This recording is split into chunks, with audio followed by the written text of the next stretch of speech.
mother would say, God love you all. Crystal, thank you for sharing your story. And a simple truth. Folks, you know, there's no better place for me to... Last year at this day, I declared Caregiver and Caregivers Month. And I couldn't think of no better place to celebrate it today than here at this station. I'll tell you why. For 36 years, I commuted from the state of Delaware to here every single day the Senate was in session. And over a lot of times. The reason I did is I think I understand a little bit what many of you have gone through and what you're trying to help with. You know, when I got elected, I was 29 years old. Wasn't old enough to be sworn in. While I was down here hiring staff, before I was sworn in, I got a call saying my wife and daughter were dead. My 2 boys were badly injured.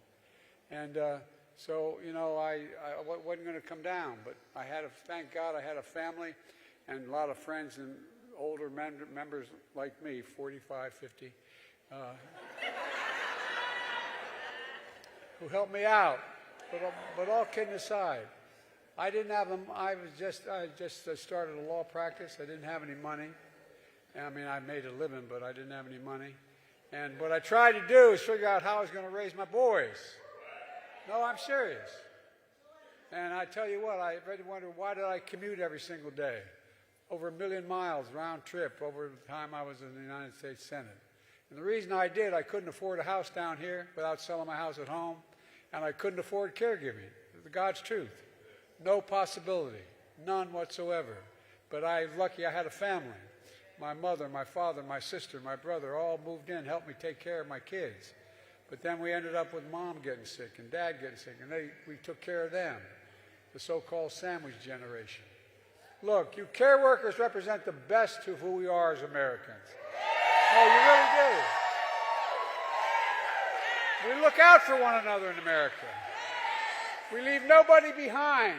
Nobody behind. And you've said all the heroes and the lives you talk about, well, you're our heroes. You're the heroes to so many individuals. You really are. And you represent so many people who do it, and do it out of love and concern, not because of the pay, because they're not getting the pay they need. It matters. As your president, I'm here with a simple message. I give you my word. I have your back. I have your back. I also want to thank the family of Audie Barkin, whose widow Rachel and her son here, Carl, are here just backstage. Just met with them.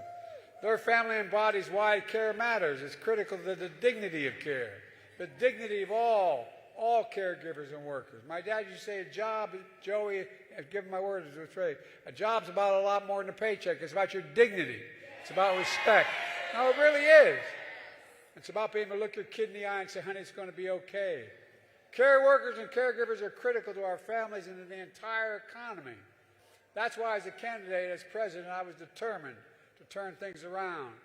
We made progress, but there's so much more that we have to do. So much more.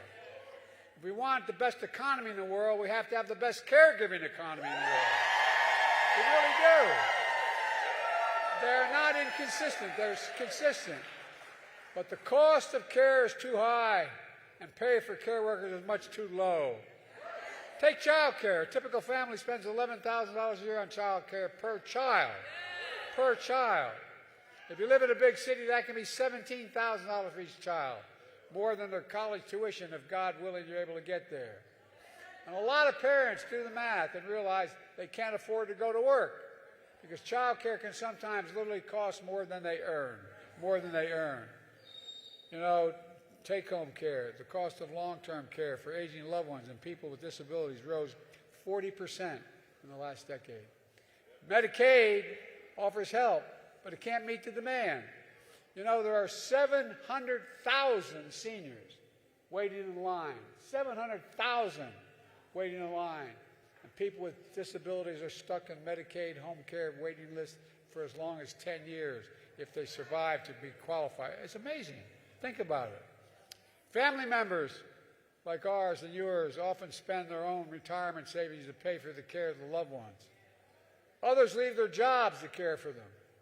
And millions are part of the so-called sandwich generation, taking care of both your kids and your aging parents at the same time. At least that's been the experience of the Biden family. It's overwhelming. Take paid leave. We're the only advanced economy in the world not to guaranteed paid leave. We're going to change that.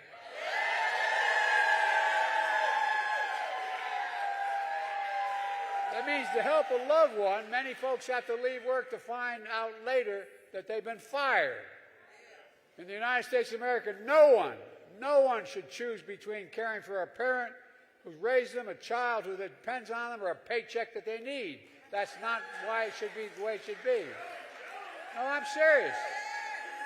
If you wonder whether I feel strongly about this, I do. Look, more often than not, from child care to elder care to lack of paid leave, it's women who bear the brunt. Women who bear the brunt. We saw that during the pandemic when 2 million women left their jobs to help take care of their families.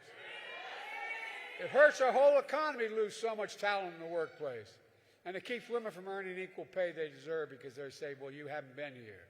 Look, in fact, care workers are predominantly women as well, women of color and immigrants who are overworked, overlooked, and underpaid. It's not enough just to praise them for all they're doing. We have to pay them.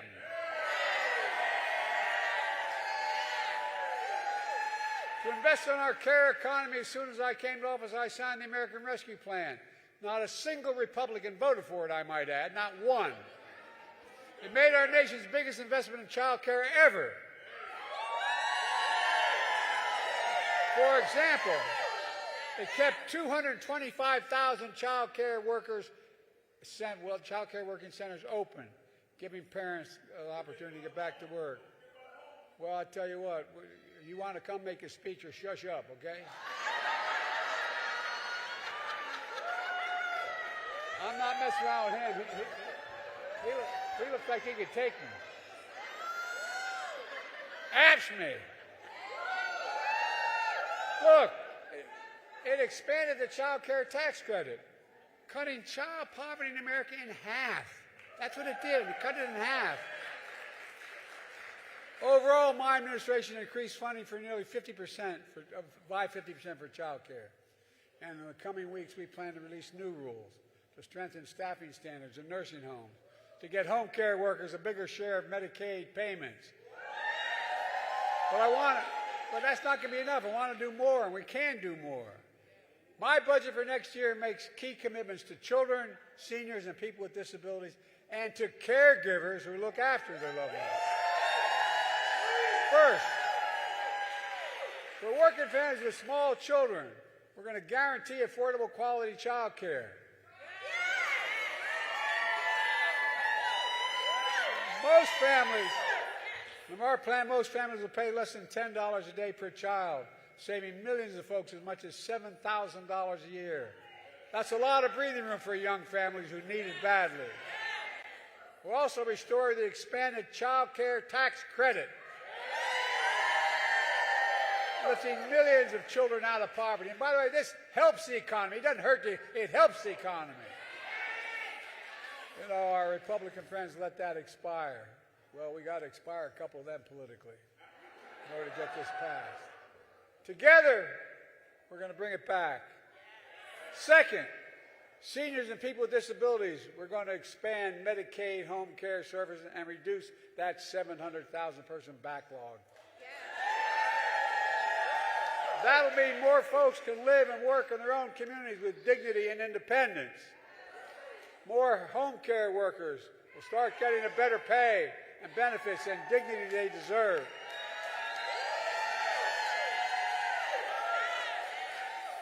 By the way, if anybody's listening besides all of us, we agree on this. This is really, we're deadly earnest. This is not a joke. It matters. Third, for everyone caring for a loved one, my budget would finally create a national paid family and medical leave program. Finally. Up to 12 weeks to care for a newborn, a sick loved one, or yourself without losing your income. Look, it's past time America caught up with the rest of the world on paid leave. And folks, all this helps families, and it grows the economy. It grows the economy. and we can afford to do it. To put it another, we can't afford not to do it. Look, I'm a capitalist, but I want to make sure that, if you make $1 million, great.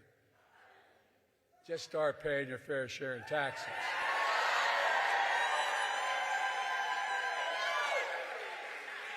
But let me ask you, does anyone here think this tax code is fair? Raise your hand. I don't either. The last administration enacted a $2 trillion tax cut, overwhelmingly benefiting the very wealthy and the biggest corporations, and exploded the federal deficit more than any other president has. We've cut the deficit, by the way. It added more to the national debt than any presidential term in history, and it's due to expire next year. And guess what? I hope to be president because it expires. It's going to stay expired. Stay expired. Our administration has already cut the deficit by $1 trillion. And I'm going to cut it even more this decade by making big corporations and the very wealthy begin to pay their fair share. Under my plan, nobody earning less than $400,000 a year will pay an extra penny in taxes. I hope that's best. As I make it clear, we're not trying to beat people. But there are 1,000 billionaires in America, from 750 to 1,000 since the pandemic. You know what the average tax rate those billionaires pay? 8.2%. No, I'm serious. Anybody want to trade that tax rate? Well, look, that's far less than the vast majority of Americans pay. No billionaire should pay lower tax rate than a teacher, a firefighter, a care worker. And that's why I proposed a minimum tax for billionaires of 25%. It's not even the highest rate, just 25%. And guess what? It's more fair. But it also, guess what it would do over 10 years? It would raise $500 billion. $500 billion. And it wouldn't hurt anybody. I'm a capitalist. If you make $1 billion, wonderful. Pay your fair share. Imagine what we can do. Imagine what we can do for America.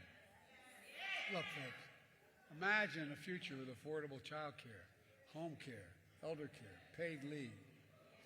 But, folks, our Republican friends have a different vision. Republicans in the House of Representatives, and by the way, Rosa DeLauro, she was here, I was told, she's a hell of a champion for all that.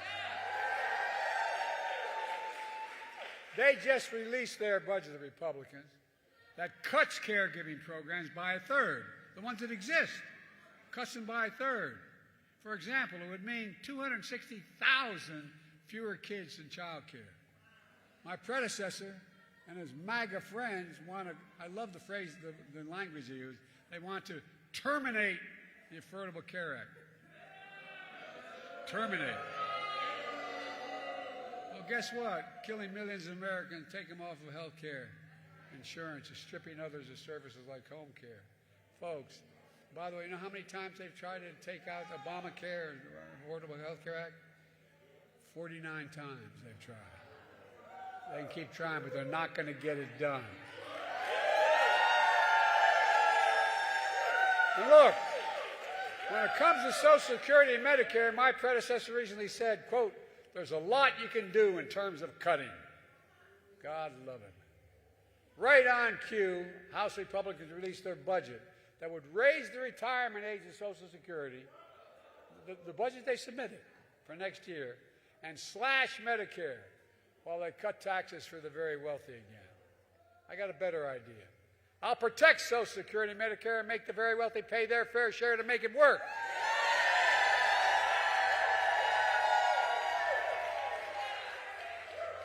Look, let me conclude where I started by thanking all of you. As Crystal said, you're all, and I mean this sincerely, you're all somebody's hero. That's what I see in our nation's caregivers, heroes. We need you. Not a joke, we need you. And together, I know we can do this. I've never been more optimistic about our future. We just have to remember who we are. We're the United States of America. There is nothing beyond our capacity. Nothing. If we do it together. So let's stay at work, get to work, keep working, and God bless you all, and may God bless our troops. Thank you.